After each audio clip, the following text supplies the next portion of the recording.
दोस्तों, भारत कोविड-19 पैंडेमिक के second wave में ऑफिशियली एंटर कर चुका है और ऐसा माना जा रहा है कि ये जो सेकेंड वेव है ये फर्स्ट वेव के कंपैरिजन में ज़्यादा तेज़ी से फैल रही है। सिचुएशन फिर से काफ़ी सीरियस होती जा रही है और ऐसे ही पैनिक वाले, ऐसे ही ग्रिम सिचुएशंस में फेक न्यूज़ और डिसइंफॉर्मेशन ज़्यादा फैलती है, ज़्यादा बनाई जाती है। ऐसे ही कई फेक एलिगेशंस और फेक इन्फॉर्मेशन मार्केट में घूम रही है कोविड के वैक्सीन्स को लेकर। कई ऐसे डेथ्स रिपोर्ट किए गए जिन्हें कहा गया, अलेज किया गया कि वो वैक्सीन के वजह से हो रही है, लेकिन बाद में फिर पता चला कि उनका वैक्सीन से कोई लेना देना ही नहीं था। लोगों के मन में काफ़ी डर भी है इन वैक्सीन के साइड इफ़ेक्ट्स को लेकर और काफ़ी सवाल भी हैं, जैसे कि क्यों 2 डोज लेने के बाद भी लोग कोरोना पॉजिटिव हो जा रहे हैं, क्या ये वैक्सीन काम भी कर रही है और क्या ये सेफ है। अब हमारी सरकार तो फेथ से ही कोविड ठीक कर देगी क्योंकि मोदी है तो मुमकिन है। लेकिन हम फिर भी थोड़ा एक्स्ट्रा प्रिकॉशन लेते हुए आइए समझते हैं कि ये कोविड वैक्सीन्स कैसे काम करती हैं, क्या ये सेफ हैं और क्यों इन्हें लेना अभी सबसे ज़्यादा इम्पॉर्टेंट है। मेरा नाम है ईशान फौजदार और आप देख रहे हैं द अप फ्रंट।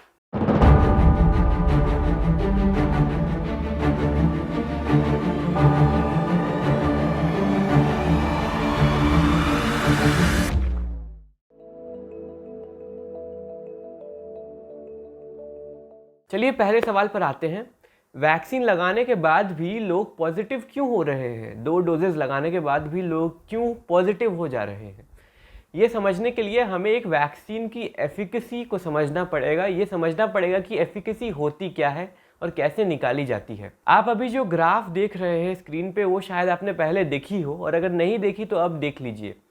ये ग्राफ जो है वैक्सीन्स को एफिकेसी के ऑर्डर में अरेंज कर रहा है। हर वैक्सीन की एफिकेसी आपको बता रहा है, लेकिन इस एफिकेसी का मतलब क्या होता है? एक वैक्सीन बनाने के कई स्टेजेस होते हैं, जिसमें से सबसे आर्ग्यूएबली सबसे ज़्यादा इंपॉर्टेंट स्टेज होता है ह्यूमन ट्रायल्स का, जब इस वैक्सीन को इंसानों पर टेस्ट किया जाता है।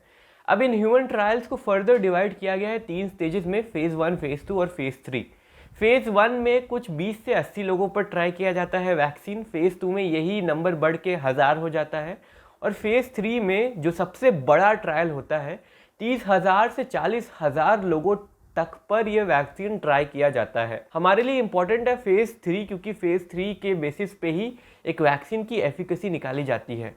एक रियल लाइफ एग्जांपल लेके समझते हैं एफिकेसी कैसे निकाली जाती है। मॉडर्ना वैक्सीन जो थी उसके ट्रायल्स में 30,000 लोग शामिल थे। अब इस 30,000 लोगों को 2 बराबर ग्रुप्स में बांटा गया। एक ग्रुप को कोविड वैक्सीन दिया गया और दूसरे ग्रुप को कहा गया कि उन्हें कोविड वैक्सीन दिया जा रहा है, लेकिन उन्हें एक न्यूट्रल मेडिसिन दिया गया जिससे उनके बॉडी पर कोई इफेक्ट नहीं होगा। इसे प्लेसिबो कहा जाता है। इसके बाद इन 30,000 लोगों को अपना यूजुअल ज़िंदगी कैरी आउट करने के लिए भेज दिया गया और साइंटिस्ट ने इन्हें कुछ 3-4 महीनों के लिए ऑब्जर्व किया।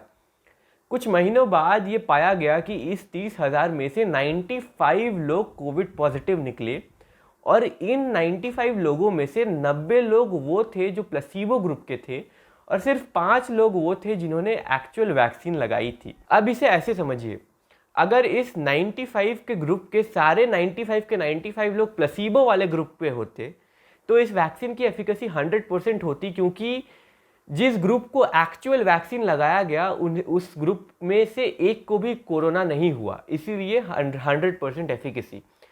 इसी तरह अगर ये 95 लोग इक्वली डिवाइडेड होते दोनों ग्रुप में, प्लेसिबो और वैक्सीन, तो इस वैक्सीन की जो एफिकेसी होती वो 0 हो जाती, क्योंकि एक वैक्सीन लगाने वाले को भी कोविड-19 होने के चांसेस उतने ही होते जितना एक वैक्सीन ना लगाने वाले को होते जो कि प्लेसिबो ग्रुप है। इसी लॉजिक को इस्तेमाल करके, इसी तरीके से जब मॉडर्ना वैक्सीन के ट्रायल्स में 95 में से 90 लोग आए प्लेसिबो ग्रुप के और सिर्फ 5 लोग आए वैक्सीन वाले ग्रुप के, तो मॉडर्ना वैक्सीन की जो एफिकेसी है वो निकल के आई 94.44। अब ये 94.44 बहुत एग्जैक्ट फिगर है क्योंकि एक पर्टिकुलर फार्मूला यूज़ किया जाता है इस एफिकेसी को निकालने के लिए, लेकिन हमें फार्मूला जानने की ज़रूरत नहीं है, अभी हमें लॉजिक समझने की ज़रूरत है। इस 94% एफिकेसी का मतलब हुआ कि जो लोग ये वैक्सीन लगाएंगे उन्हें 94% कम चांसेस है कोविड-19 होने के एज कम्पेयर टू वो लोग जो वैक्सीन नहीं लगाएंगे, मतलब 94% प्रोटेक्शन। अब शायद आपको ज़रा समझ में आने लगा होगा कि क्यों वैक्सीन लगाना ज़रूरी है और क्यों वैक्सीन लगाने के बाद भी कुछ केसेस में फिर भी लोग पॉजिटिव हो रहे हैं। इंडिया के एग्जाम्पल में, इंडिया में 2 वैक्सीन एडमिनिस्टर की जा रही हैं, कोविशील्ड और कोवैक्सीन। कोवैक्सीन की एफिकेसी है 81% और कोविशील्ड की एफिकेसी है 90%। 90% एफिकेसी का मतलब हुआ कि जो लोग ये वैक्सीन लगाएंगे उन्हें 90% कम चांसेस हैं कोरोना होने के, एज कम्पेयर टू वो लोग जो वैक्सीन नहीं लगाएंगे। इसीलिए ये इम्पॉर्टेंट हो जाता है अभी कि आप वैक्सीन लगाएं और आप ये 90% प्रोटेक्शन अपने अंदर लें। और क्योंकि ये प्रोटेक्शन 90% है और 100% नहीं है, इसीलिए कुछ केसेस हमें ऐसे देखने को मिल रहे हैं जब लोग ये 2 डोजेज़ लेने के बाद भी पॉजिटिव हो जा रहे हैं। इसीलिए हमें ये ध्यान में रखना चाहिए कि ये वैक्सीन के 2 डोजेज़ लेने के बाद भी हम लापरवाह ना हों, हम कोविड प्रोटोकॉल्स का पालन करें, हम 20 सेकंड तक अपने हाथ धोएं, बाहर से आने के बाद हम मास्क लगाएं और हम वो सब कुछ करें जो हमें लॉकडाउन में करने को कहा गया था और हम रिस्पॉन्सिबल सिटीजन की तरह एक्ट करें। अब शायद आप ये भी सोच रहे होंगे कि क्योंकि कोविशील्ड की एफिकेसी 90% है, क्योंकि कोवैक्सीन से 8% 9% ज़्यादा है, इसीलिए कोविशील्ड जो है वो ज़्यादा अच्छा वैक्सीन है, कोविशील्ड ही लेना चाहिए, कोवैक्सीन क्यों ही ले। ये सोचना भी गलत है, क्योंकि वैक्सीन की जो एफिकेसी है वो वैक्सीन का पूरा मेजर नहीं होती, वैक्सीन के पूरे इफेक्टिवनेस का मेजर नहीं होती। इस एफिकेसी के अलावा और भी काफ़ी फैक्टर्स होते हैं, जैसे कि टेस्टिंग किस समय पे की गई, कहाँ की गई, सैंपल क्या था। इसीलिए ये काफ़ी कॉम्प्लेक्स प्रोसेस है। आपको बस ये समझने की ज़रूरत है कि आप इनमें से कोई भी वैक्सीन ले लें, क्योंकि आपको अभी इम्यूनिटी की ज़रूरत है, आपको अभी उस प्रोटेक्शन की ज़रूरत है और आपको अभी ये सोचने की ज़रूरत नहीं है कि कौन सा ज़्यादा अच्छा है या कौन सा ज़्यादा बुरा है। और अगर आप चाहते हैं कि मैं इस कोविड वैक्सीन के कंपैरिजन पे एक वीडियो बनाऊं, इन कॉम्प्लेक्सिटीज़ को एक्सप्लेन करते हुए एक वीडियो बनाऊं, तो प्लीज़ हमें कमेंट्स में बताइए। चलिए अब बात करते हैं साइड इफ़ेक्ट्स के बारे में। लोगों के मन में जो डर है साइड इफ़ेक्ट्स के बारे में, उस पर बात करेंगे।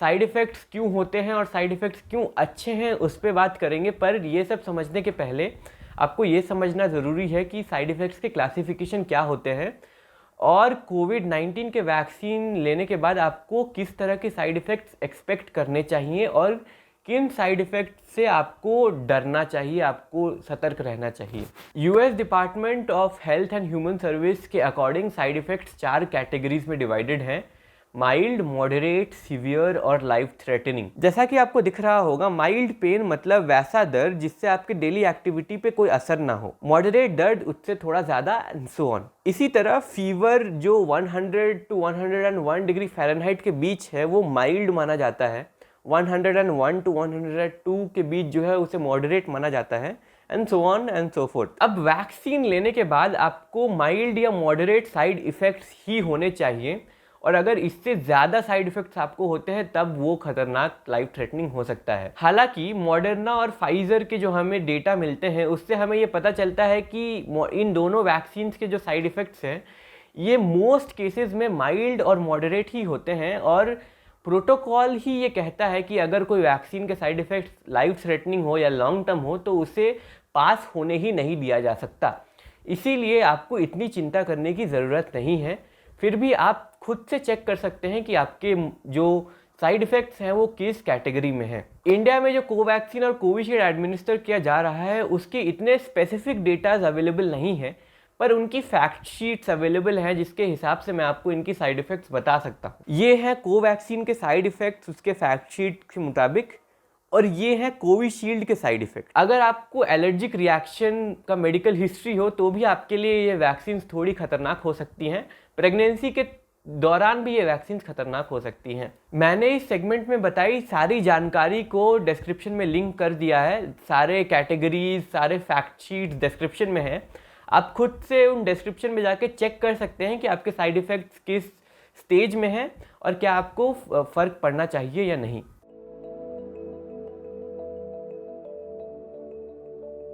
तो अब तक आपको ये समझ में आ चुका होगा कि ये जो वैक्सीन्स के साइड इफ़ेक्ट्स होते हैं ये माइल्ड और मॉडरेट होते हैं और इससे आपको जान का कोई खतरा नहीं है। पर सवाल ये है कि मैं इन साइड इफ़ेक्ट्स को गुड क्यों बोल रहा हूँ, इतना अच्छा क्या है इन साइड इफ़ेक्ट्स में। ये समझने के लिए ज़रा सा वैक्सीन के काम करने के मैकेनिज़्म को समझते हैं। अब आज हमारे पास 6 तरह की वैक्सीन्स हैं, पर ये 6 तरह की वैक्सीन्स असल में 6 अलग अलग तरीके हैं आपके बॉडी में एक डेड या वीकेंड वायरस को इंसर्ट करने के। इन कोविड वैक्सीन्स में mRNA टेक्नोलॉजी और DNA टेक्नोलॉजी का यूज़ किया जा रहा है। और अगर आपको समझना है कि ये mRNA क्या है और ये 6 तरह की वैक्सीन्स क्या और कैसे काम करती हैं, तो प्लीज़ हमें कमेंट्स में बताइए, हम इस पर एक अलग सी वीडियो बना देंगे। अभी के लिए बस ये समझना ज़रूरी है कि एक वैक्सीन जो है वो आपके बॉडी में एक डेड या वीकेंड वायरस को इंसर्ट करता है।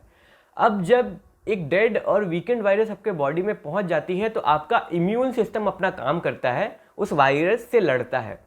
अब उस वायरस से लड़ते हुए इस जंग में इम्यून सिस्टम आपके बॉडी का टेम्परेचर बढ़ा देता है, ब्लड सर्कुलेशन बढ़ा देता है, और इसी ब्लड सर्कुलेशन बढ़ाने के चलते, यही टेम्परेचर बढ़ाने के चलते आपको फीवर आता है, आपको उस वैक्सीनेशन के साइट पर दर्द होता है। तो आपको ये जो साइड इफ़ेक्ट्स होते हैं ये आपको वायरस की वजह से नहीं होते, ये आपको वैक्सीन की वजह से भी नहीं होते, ये आपको आपके इम्यून सिस्टम की वजह से होते हैं, क्योंकि आपका इम्यून सिस्टम उस वायरस से लड़ रहा है, आपका इम्यून सिस्टम अपना काम कर रहा है। यही सेम चीज़ होती है आपकी बॉडी में जब आपको सर्दी होती है। जब आपको सर्दी होती है तो आपको फीवर आता है, आपकी नाक बहती है, और ये नाक बहना और फीवर आना आपके इम्यून सिस्टम की वजह से है, क्योंकि आपका इम्यून सिस्टम लड़ रहा है उस वायरस से। वो वायरस आपको फीवर नहीं दिला रहा, ये समझना ज़रूरी है। अब इस लड़ाई में एक बार जब इम्यून सिस्टम उस वायरस को लड़कर हरा देता है तो वो एंटीबॉडीज़ प्रोड्यूस करता है। ये एंटीबॉडीज़ याद रखती हैं कि इस वायरस से कैसे लड़ना है और कैसे जीतना है, और इसी के चलते जब नेक्स्ट टाइम आपको वैक्सीनेशन के बाद कभी कोविड-19 होता भी है तो आपकी इम्यून सिस्टम को, आपके एंटीबॉडीज़ को पता है कि इस वायरस से कैसे लड़ना है और कैसे इसे हराना है। इसीलिए आप फिर वो जो बॉडी है, वो जो इम्यून सिस्टम है, उस वायरस को लड़कर हरा देता है।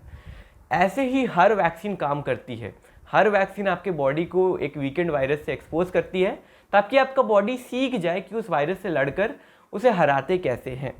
और इसी प्रोसेस को, इसी लड़कर हराने के प्रोसेस को इम्यूनिटी गेन करना कहते हैं। इसीलिए ये साइड इफ़ेक्ट्स एक साइन है कि आपका इम्यून सिस्टम अच्छे से काम कर रहा है, आपका इम्यून सिस्टम उस वायरस से लड़ाई कर रहा है।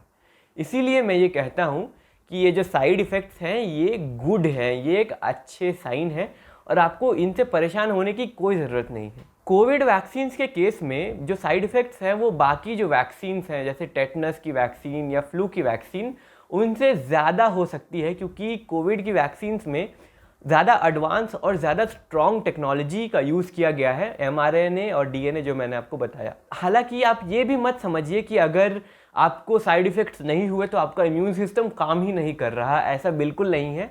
इम्यून सिस्टम काफ़ी कॉम्प्लेक्स होते हैं, हर इम्यून सिस्टम के अलग अलग रिएक्शंस होते हैं, अलग अलग तरीके से काम करता है। इसीलिए अगर आपको साइड इफ़ेक्ट्स नहीं भी आया तो आप खुश रहिए, क्योंकि आप सिर्फ लकी रहे।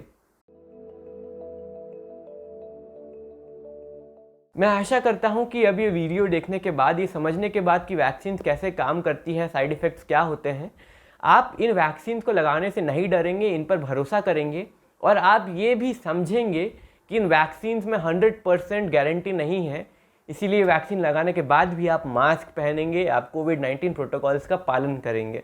अगर आपको हमारा काम पसंद आ रहा है, अगर आपको ये वीडियो पसंद आई तो प्लीज़ इस वीडियो को लाइक करें, हमारी अन्य वीडियोस को लाइक करें, हमारी चैनल को ज़रूर सब्सक्राइब कर दें और उस बेल आइकन को भी दबा दें ताकि आपको रेगुलर नोटिफिकेशन आ जाए जब भी हम एक नया वीडियो निकालें। धन्यवाद दोस्तों।